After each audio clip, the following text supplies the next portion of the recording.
All right, what's poppin'? It's your boy Big Rich, Queens, New York City, where we get busy. Ladies and gentlemen, come on in, wipe your feet on the rug, throw some smoke in the atmosphere. I just lit up some Miami haze, and it's like a time travel capsule. It took me back to the late 90s. This next story, of course, coming out of Cosa Nostra News and my boy Ed Scarpo. Salute and respect. Let's get down to business. One of the twin brothers charged in the 2017 murder of reputed Luchese associate found dead. One of the twin brothers, arrested for the vicious murder of reputed Luchese associate in 2017, died of an apparent heroin overdose in Brooklyn earlier this month. Vincent Iacono was found with needle and fanny pack filled with drugs on June 11th on the floor of the bathroom of a Canarsie apartment where he worked as a caretaker. He died one day before he and his brother Louis turned 40. In November 2017, the brothers, two hulking guys who stayed tight since birth and were arrested in 2001 for baseball batting a car together, were charged with murdering their roommate, alleged Luchese associate Carmine Carini Jr., then wrapping him up in a tarp and dumping him in a Jamaica Bay inlet in the August of that year. Vincent Iacono was paroled last July, according to a New York Post report by Craig McCarthy, after serving 15 months behind bars following his conviction for tampering with physical evidence related to the Carini murder. Louis Iacono, who allegedly committed the killing and remains imprisoned at Rikers Island, is awaiting trial for the murder.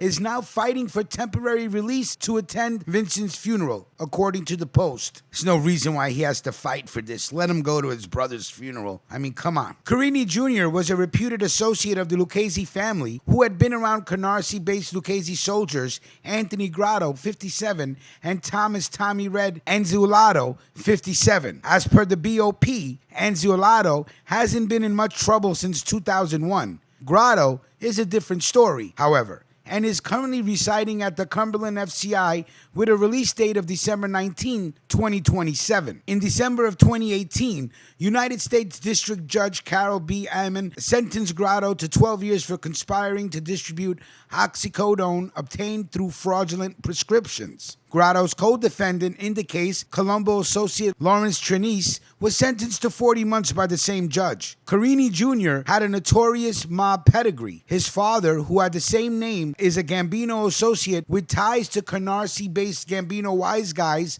Leonard Di Maria and Nicholas Little Nicky Carrazzo. Two of Carini Jr.'s uncles were Vincent and Enrico Eddie Carini, both murderous Colombo associates who were themselves brutally murdered in Brooklyn 30 years ago. The Carini brothers were found shot to death in Gravesend months after the 1987 mistaken identity murder of George M. Arenwald, a 78-year-old hearing officer for the Parking Violations Bureau, who was shot to death in a gangland-style hit in Long Island City, Queens. The target should have been George's son, William I. Arenwald, a former assistant DA in Manhattan, who was chief of the Justice Department strike force against organized crime in the 1970s. Former Colombo acting boss and one-time consigliere Joe Waverly Luchese copped to ordering the Arenwald murder, among other things. Joe Waverly finished serving the 20-year sentence he was given last year. Actually, we put up a story about Joe Waverly coming home to Brooklyn. The Carini brothers and mob associate Frank Smith were all allegedly part of the hit team responsible for the botched Arenwald killing, which may have set in motion years of additional killings, some of which may have involved Gemini twins Joey Testa and Anthony Senta, who earned buttons with the Luchese family after more than proving their mettle as member of Roy DeMeo's notorious Gambino family crew. As per a November 2017 Brooklyn District Attorney media release, Louis and Vincent Iacono, both from Mill Basin, Brooklyn, were arraigned before Brooklyn Supreme Court Justice Neil Feiertag. As per the indictment, Louis has been charged with second-degree murder and tampering with physical evidence. The acting district attorney said, according to the investigation, sometime between August 30th and August 31st, 2017, Louis fatally struck 35-year-old Carmine Carini in the head with a hammer inside a home they shared on East 64th Street in Mill Basin, Brooklyn. On September 2nd, 2017, the victim's body was recovered from the waters of Mill Basin Inlet off Jamaica Bay. The victim suffered massive head trauma, including skull and jaw fractures. The body was wrapped in blue tarp and weighed down with a cinder block and a bucket filled with construction materials, the investigation found. Surveillance videos captured the brothers carrying the construction materials into their apartment. They were also recorded later dumping the body. A short time after the body was discovered, the defendants were apprehended in Henry County, Indiana. They were stopped by a sheriff deputy for tailgating, Jesus Christ, tailgating, and then took off, leading police on a high-speed chase for approximately 12 miles until they were caught at a Walmart store. 3 hammers were recovered from the trunk of their car and tested positive for the blood, the investigation found. They had been held in Indiana on local charges until being extradited to Brooklyn. Now, if all this is factual, you have to ask yourself, why in the world would they keep the hammers? Jesus Christ.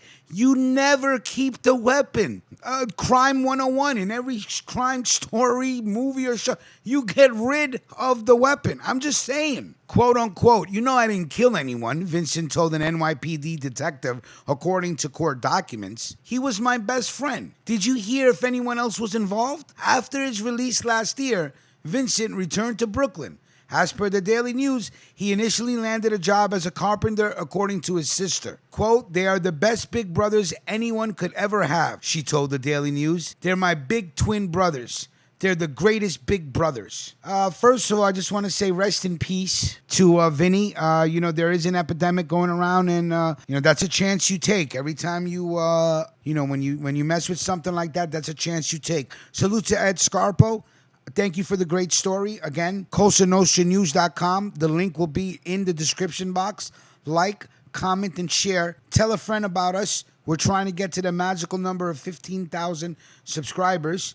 Slowly but surely, brick by brick, is how we will build our empire. And for those of you that listen to the mob story and come join us on the morning show, Monday, Wednesday, and Friday, we really, really thank you for that. If you guys want to come into the morning, throw some smoke in the atmosphere, drink some espresso, talk about life, laugh, and have a good time, please come on into the Ruckus Radio podcast, Waking Up with Ruckus, every morning, Monday, Wednesday, and Friday. We usually go live like around 9:10. Look out for us. Let me know what you're smoking on. Let me know what city you're in. This is your boy, Big Rich, Queens, New York City business. And we will talk soon. Salute.